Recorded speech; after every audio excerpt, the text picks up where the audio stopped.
Welcome back to the show. Earlier, Christopher was just talking about the positiveness of the Young, Adira, Gifted and Black Awards. Ursula, if I can just ask you, what are the criteria for a person to get involved, and how do you judge the criteria as well? Okay, so the breakdown of the categories are sports, enterprise and entrepreneurship, culture and the arts, young carers, academics, community change, and perseverance. Okay.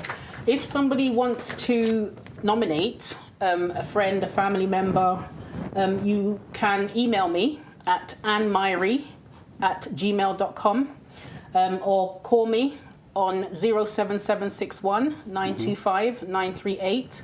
In terms of the categories themselves, we're going to pick, when the nominations come through, we're going to pick 3 people for each category. And then it will be first, second and third awarded on the night. Okay. So is there any age restriction? The age limit is 8 to 25. 8 to 25. 8 to 25. 8 to 25. Okay. And that involves both men and women, or boys and girls? Yes, boys and girls, both sexes. Okay. So, Maria, you've heard what Ursula just said. Let's say, do you have any friends or anyone that is interested in this? Because you need to keep the word going. You need to bring the word out there. Well, so far we've been sharing on social media, so we just literally obviously shared the post. So she uploaded and then we just share it. And also I plan on nominating somebody as well for the award, so yeah. Are you planning to nominate yourself? No. Why not? That would be very biased, wouldn't it? I bet you, because you're part of the organization, I guess. Not really. But what kind of advice will you give to anyone that's interested in nominating someone, or someone who might be interested in nominating themselves? Because some people might be good in the community, but not everyone knows that they are good, or people don't know that they're doing what they are doing. If you want to nominate yourself, go ahead and nominate yourself. Don't wait for people to celebrate you. Celebrate yourself. That's one thing I had to learn this year. Like, do not wait for people to celebrate you.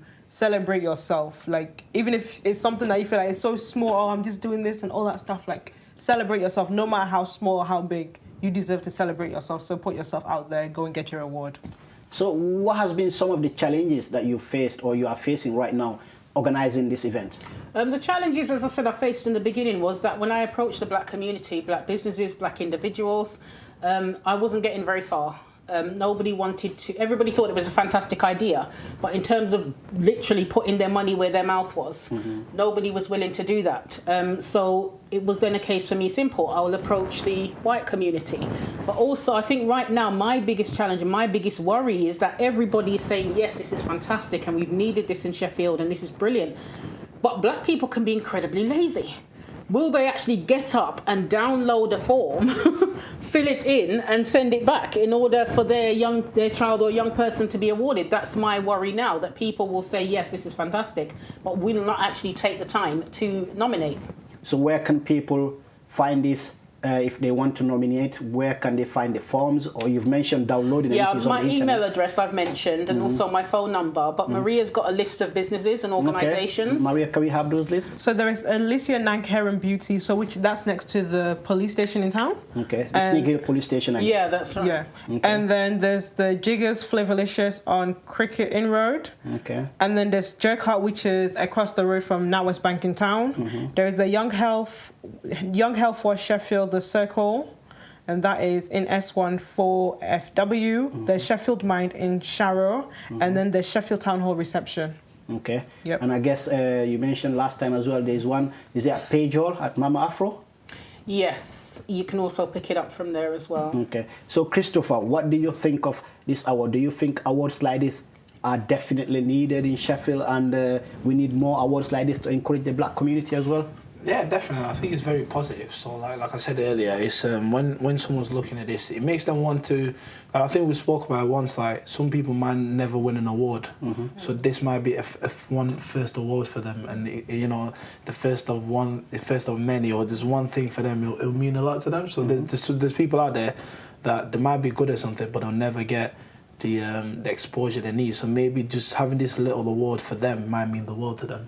So I think this is important to some people. Like, they can see and feel like, you know what, I want something that a community remembers me for something I did. So I think that's very important. That we're focusing on the positive that a lot of people are doing. So I think that's is very good, and it pushes people to do well as well. Like hopefully, if this keeps on going, then hopefully there'll be a kid out there thinking, you know, I want to win one next year, or I want to win this the year after. So, or I just want to keep on winning. So it brings that healthy competition as well. I think that's important.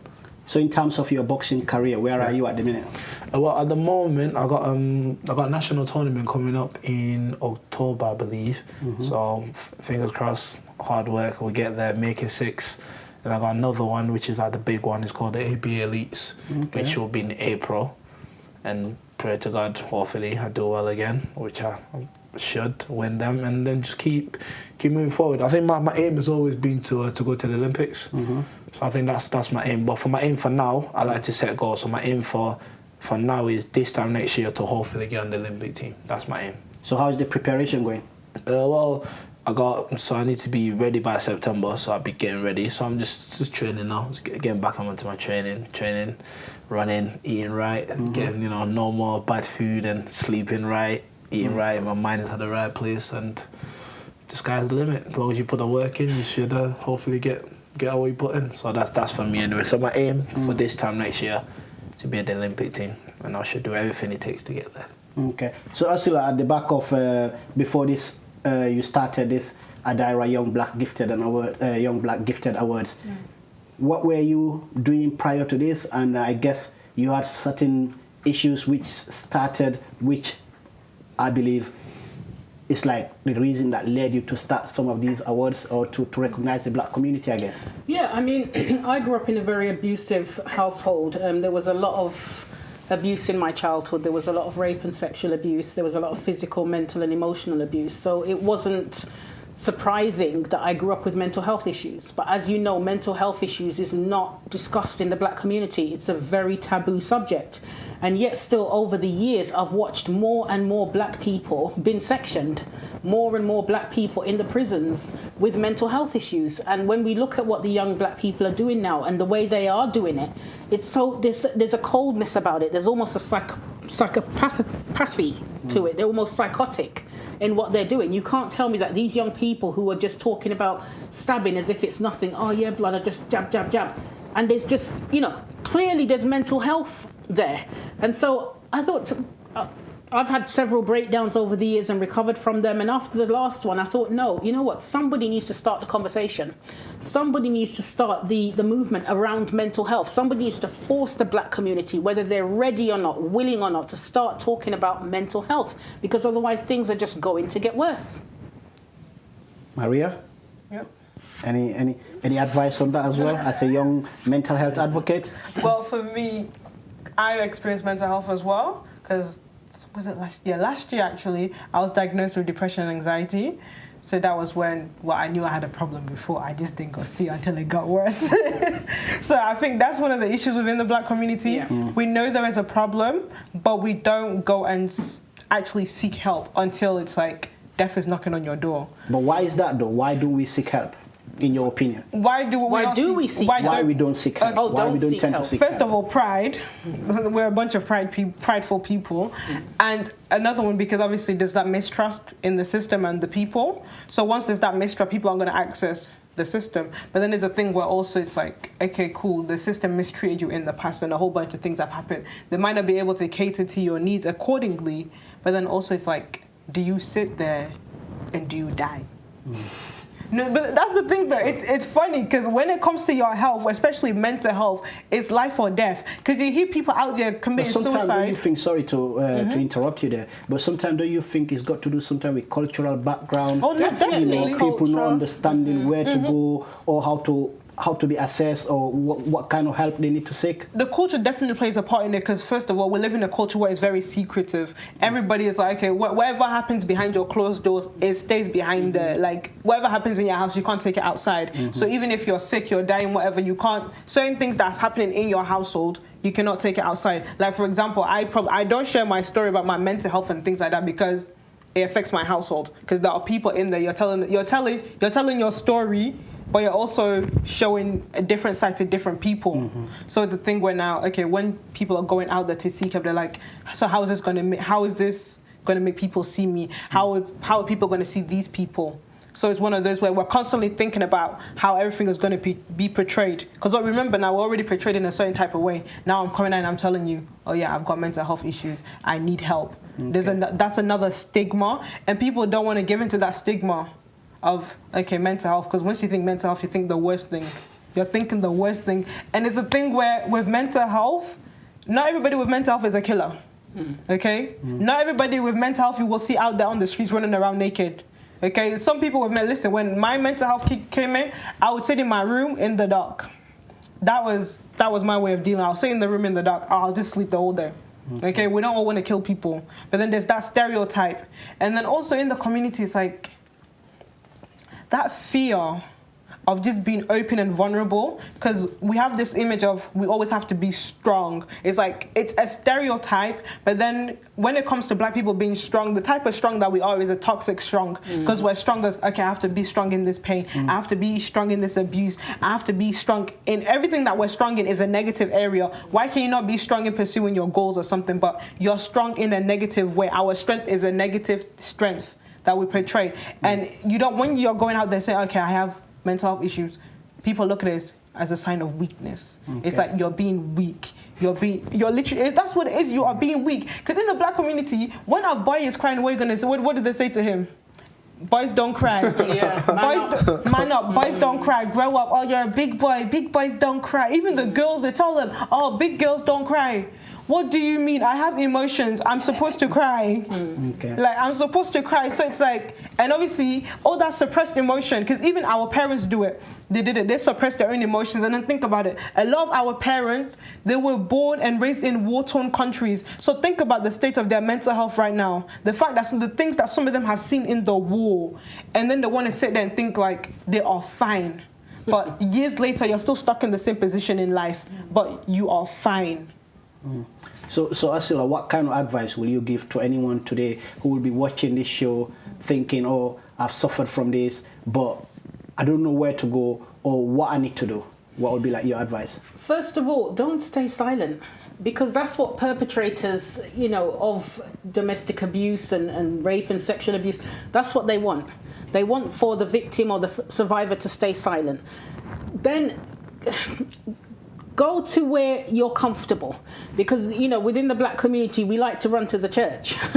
And that's not always a good thing, you know, because we're told that it's not mental health, it's demonic possession.